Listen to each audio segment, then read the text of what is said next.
Hi friends, welcome to Nisharose kitchen. നമുക്കിന്ന് എങ്ങനെയാണ് കപ്പ വേവിക്കുന്നത് നോക്കാം. നമുക്കിന്ന് ഈ കപ്പ എങ്ങനെയാണ് മഞ്ഞൾ ചേർത്ത് തേങ്ങായും മഞ്ഞളും ഒക്കെ ചേർത്ത് കപ്പ കുഴച്ച് വേവിച്ച് എടുക്കുന്നത് എങ്ങനെയാണെന്ന് നമുക്ക് നോക്കാം. അതിന് ആദ്യമായിട്ട് ഞാൻ ചെയ്യാൻ പോകുന്നത്, ആദ്യം ഞാൻ ഈ കപ്പ എടുത്തതിന് ശേഷം ഇതിൻ്റെ ഇവിടെ ശകലം മുട്ടിയുണ്ട്, ഇത് വെട്ടിക്കളയണം. നമ്മൾ ഇങ്ങനെ ഇത് മാറ്റി വയ്ക്കണം. അതിന് ശേഷം നമ്മൾ ഇതിൻ്റെ തോട് പൊളിച്ച് കളയണം. ഇതിൻ്റെ തോട് പൊളിക്കുന്നത് ഇങ്ങനെയാണ്. ഒരു കത്തിയെടുത്ത്, ഇത് നല്ല തോടുണ്ട്, അത് നമ്മളിങ്ങനെ പൊളിച്ചെടുത്തിക്കണം.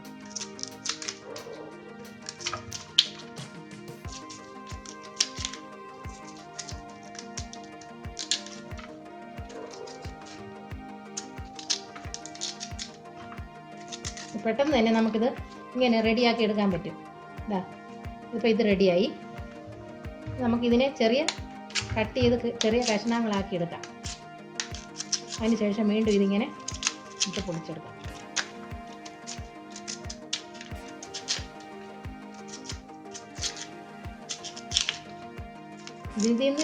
ഇതിൽ നിന്നും ചെറിയ കഷ്ണങ്ങളാക്കാം. ആക്കിയാണെങ്കിൽ നമുക്കിത് കൊണ്ട് നീക്കിയെടുക്കാം. ഞാനിതിപ്പോൾ എല്ലാം തന്നെ റെഡിയാക്കി എടുത്തിട്ടുണ്ട്. കേട്ടോ, ഇങ്ങനെയാണ് ഇത് പൊളിച്ചെടുക്കുന്നത്. ഇതെടുത്തതിന് ശേഷം നമ്മളിതെടുത്ത് ഒരു പാത്രം എടുത്തിട്ട് ഇതിനെ ചെറിയ കഷ്ണങ്ങളാക്കി നുറുക്കണം. ഇങ്ങനെ നുറുക്കണം, കൊത്തി നുറുക്കുക എന്ന് പറയും ഇതിനെ. ഇതിങ്ങനെ കൊത്തി നുറുക്കി വരുമ്പോഴത്തേക്കും ഇതിന് വേര് സെപ്പറേറ്റ് നമുക്ക് എടുത്ത് മാറ്റാൻ പറ്റും. വേണ്ട, വേര് വരുന്നുണ്ട്. ഈ വേര് നമുക്ക് ഈ കപ്പയ്ക്കകത്ത് ഇടരുത്, നമുക്കിങ്ങനെ മാറ്റണം. ഇങ്ങനെ വരുന്നത് ഒടിച്ച് ഇങ്ങനെ എടുത്ത് കളഞ്ഞാൽ മതി. നമ്മളിതിങ്ങനെ കൊത്തി നുറുക്കി വരുമ്പോൾ ഇതിൻ്റെ വേരിങ്ങനെ വരും. ഈ വേര് നമുക്ക് മാറ്റിയെടുക്കണം. അതിന് ഇങ്ങനെയാണെങ്കിലും നമുക്കിത് നുറുക്കിയെടുക്കാം. അപ്പം വേണ്ട, ഇതിൻ്റെ വേര് കണ്ടോ, ഇതങ്ങ് മാറ്റണം. അതിന് ശേഷം നമ്മളിതിങ്ങനെ വേകുന്ന കപ്പയാണെങ്കിൽ വലുതാക്കി നുറുക്കാം. പെട്ടെന്ന് തന്നെ നമുക്കിത് കപ്പ റെഡിയാക്കി എടുക്കാവുന്നതാണ്. ഈ കപ്പ ഞാനിങ്ങനെ ഒരു കിഴങ്ങ് കപ്പയോ അതിൻ്റെ വേസ്റ്റ് കളഞ്ഞിട്ട് ഞാൻ ഇങ്ങനെ ഞുറുക്കിയെടുത്തിട്ടുണ്ട്. ഇതുപോലെ ഞുറുക്കിയെടുത്തിട്ടുണ്ട്. ഇതിപ്പോൾ ചെറിയ കഷ്ണങ്ങളായാലും കുഴപ്പമില്ല. ഇതിപ്പോൾ ഇച്ചിരി വലുതും ചെറുതുമായിട്ട് ഇടാം. നമുക്ക് ഒരേപോലെ ആകണമെന്നില്ല. ഇങ്ങനെ ചുമ്മാ ഇതുപോലെ വെറുതെ കൊത്തി നുറുക്കിയെടുത്താൽ മതി. ഇനി ഞാനിതിനെ 2 പ്രാവശ്യം ഇതിൽ വെള്ളം ഒഴിച്ച് കഴുകണം. ഇതിൻ്റെ കട്ടെന്ന് പറയും, ഇതിനൊരു കട്ടുണ്ട്. നമ്മളിത് വെള്ളം ഒഴിക്കുമ്പോൾ വെളുത്ത അതിൻ്റെ നൂറെന്ന് പറയും, അല്ലെ കട്ടെന്ന് പറയും. അത് പോകുന്നതിനായിട്ട് നമ്മൾ 2 പ്രാവശ്യം ഇത് നന്നായി കഴുകിയെടുക്കണം. ഞാനിത് കഴുകിയെടുത്തുകൊണ്ട് വരാം. കപ്പ ഇട്ടതിന് ശേഷം ഞാൻ ഇതിനകത്തേക്ക് വെള്ളം ഒഴിച്ചിട്ടുണ്ട്. ഈ വെള്ളത്തിൽ നമ്മളിങ്ങനെ ഈ കപ്പ ഇങ്ങനെ എടുത്ത് നന്നായിട്ട് കഴുകണം. ഇത് കഴുകുമ്പോൾ ഈ കപ്പ ശ്രദ്ധിക്കാനുള്ളത്, ഈ കപ്പ വെള്ളം ഇങ്ങനെ ഊറ്റിക്കളഞ്ഞ് കഴുകരുത്. ഈ കപ്പ ഈ പാത്രത്തിൽ നിന്ന് നമുക്ക് ഈ പാത്രത്തിലേക്ക് ഇടണം. ഇങ്ങനെ വേണം നമുക്ക് ഈ കപ്പ കഴുകിയെടുക്കുന്നതിനായിട്ട്. ഇത് എല്ലാം തന്നെ ഇങ്ങനെ കഴുകിയെടുക്കണം. ഊറ്റിക്കളഞ്ഞെടുക്കരുത്. ഉണ്ടോ, ഇതിൽ ഇത്രയും കളർ കണ്ടോ, ഇതാണ് അതിൻ്റെ കട്ട്. അല്ലെങ്കിൽ കപ്പ, നമ്മളൊക്കെ പ്രമേഹ രോഗികൾ കപ്പ തിന്നരുത് എന്ന് പറയുമ്പോൾ നമ്മൾ ഈ വെള്ളത്തിൽ ഇങ്ങനെ കഴുകിയെടുത്ത് കളഞ്ഞാൽ ഇതിൻ്റെ ഈ ഷുഗറിൻ്റെ എല്ലാ അംശങ്ങൾ പോകും. അതുകൊണ്ടാണ് നമ്മൾ ഈ കപ്പ ഇങ്ങനെ 2 പ്രാവശ്യം കഴുകുന്നത്. ഞാനിപ്പം 2 പ്രാവശ്യം കപ്പ നന്നായി കഴുകിയെടുത്തിട്ടുണ്ട്. അതിനുശേഷം ഞാൻ ഈ പാത്രത്തിലാണ് കപ്പ വേവിച്ചെടുക്കുന്നത്. ഈ വെള്ളം നമ്മൾ കപ്പ കഴുകിയെടുത്തതിന് ശേഷം നമ്മൾ ഈ ഇത്രയും വെള്ളം, അതായത് ഈ കപ്പയുടെ നെഹക്ക് ഇത്രയും വെള്ളം വേണം ഇതിനകത്ത് ഒഴിച്ചിട്ട് നമ്മൾ ഇത് സ്റ്റൗവിന്മേൽ വെച്ച് വേവിച്ചെടുക്കാൻ.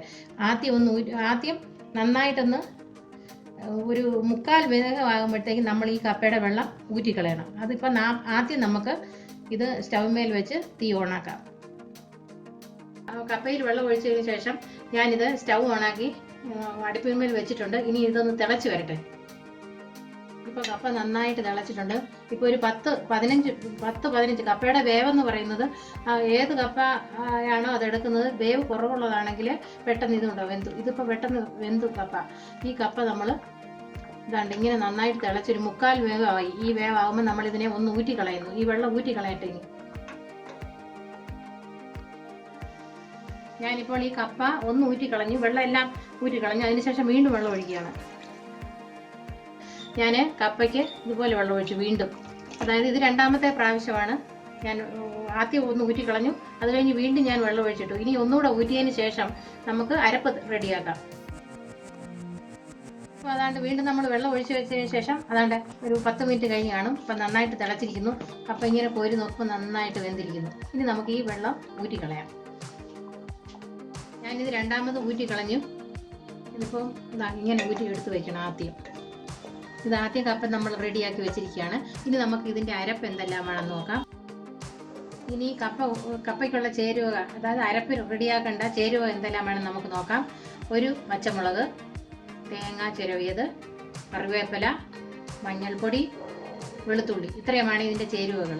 ഇത് നമുക്ക് ചെറുതായിട്ട് ഒന്ന് മിക്സിയിൽ ചെറുതായിട്ടൊന്ന് അരച്ചെടുത്താൽ മതി. നമുക്ക് തേങ്ങ ഒരുപാട് ഒരിക്കലും തേങ്ങ കപ്പയ്ക്ക് ചേർക്കരുത്. ഒരുപാട് ഇതിൽ കൂടുതൽ, അതായത് ഇതിൽ നിന്ന് കുറച്ച് തേങ്ങ കുറച്ചാലും കൂടുതൽ. ഇനി നമുക്കിത് മിക്സിയിൽ ഞാൻ അരച്ചെടുത്തിട്ട് വരട്ടെ. ഞാൻ അരപ്പ് റെഡിയാക്കി കൊണ്ട് വന്നിട്ടുണ്ട്. ഇനി ഞാനിത് കപ്പയിലേക്ക് ചേർത്ത് കൊടുക്കാം. ഇതിൻ്റെ കൂടെ ഉപ്പും കൂടെ ആഡ് ചെയ്യണം. ഈ കപ്പയ്ക്ക് ആവശ്യമായ ഉപ്പ് നമ്മൾ ഇതിൻ്റെ കൂടെ തന്നെ ആഡ് ചെയ്യുന്നു. ഈ കപ്പയ്ക്ക് ഇങ്ങനെ ഇത് നമ്മൾ എന്തോരം ഉപ്പ് ഇതിന് ആവശ്യമായത് നമ്മൾ ഇതിനകത്തേക്ക് ചേർക്കുന്നു. അതിനുശേഷം നമ്മൾ അല്പം വെള്ളം ഒഴിക്കാം. ഇത് നമ്മൾ മിക്സ് ആക്കിയതിന് ശേഷം അങ്ങോട്ട് ഇട്ട് കൊടുക്കുന്നു. ഞാൻ ഈ അരപ്പ് കപ്പയിലേക്ക് ചേർത്ത് കൊടുക്കുന്നു. അതിനുശേഷം നമ്മൾ ഇതിനകത്തേക്ക്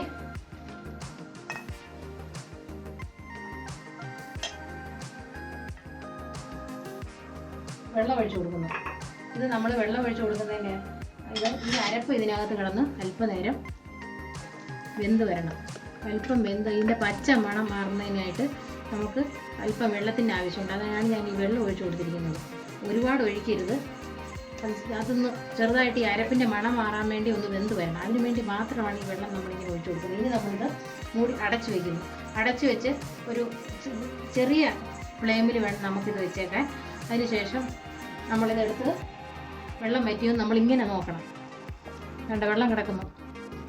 ഈ കിടക്കുന്ന വെള്ളം വറ്റി വരുമ്പോഴത്തേക്കും നമുക്കിത് എടുത്ത് നല്ലപോലെ മിക്സ് ചെയ്തെടുക്കാവുന്നതാണ്. അപ്പം നമുക്ക് അടച്ചു വയ്ക്കാം. നമുക്ക് അടപ്പ് തുറന്ന് നോക്കാം. ഇതാണ്ട് വെള്ളം വറ്റി, കറക്റ്റ് വെള്ളം വറ്റിയിരിക്കുന്നു.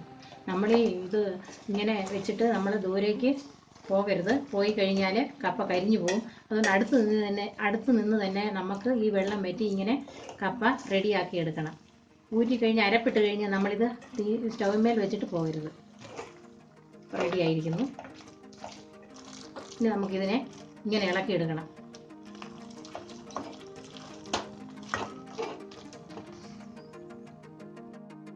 ഇതിനകത്തെ വെള്ളം വറ്റിയ ഉടൻ തന്നെ നമ്മൾ സ്റ്റൗ ഓഫ് ആക്കിയതിന് ശേഷം നമ്മൾ വാങ്ങി വെച്ചതിന് ഇളക്കിയെടുക്കുക. ഇതുപോലെ നന്നായിട്ട് ഇളക്കിയെടുക്കുക. ഇപ്പം നന്നായി ഇളക്കി വന്നിട്ടുണ്ട്. ഇങ്ങനെയാണ് ഇളക്കിയെടുക്കേണ്ടത്. കറക്റ്റ് ഉപ്പും കറിവേപ്പില വേണമെങ്കിൽ 2 പിന്നെ വേണമെങ്കിൽ ചേർക്കാം. അത് നമ്മുടെ ഇഷ്ടം.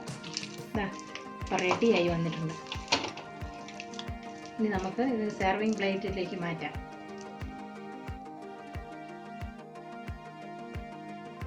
നല്ല ഈസിയും ടേസ്റ്റിയുമായിട്ടുള്ള കപ്പ വേവിച്ചത് റെഡിയായി കഴിഞ്ഞു. ഇത് ചിക്കൻ ഗ്രേവിയുടെ കൂടെ, മീൻ കറിയുടെ കൂടെ, ബീഫ് കറിയുടെ കൂടെയൊക്കെ കഴിക്കാവുന്നതാണ്. അത്ര രുചികരമായ കപ്പ വേവിച്ചതാണിത്. ഈ വീഡിയോ നിങ്ങൾക്ക് ഇഷ്ടമായെങ്കിൽ ഞങ്ങളുടെ ചാനൽ സബ്സ്ക്രൈബ് ചെയ്യണം, ലൈക്ക് ചെയ്യണം, ഷെയർ ചെയ്യണം. Thank you.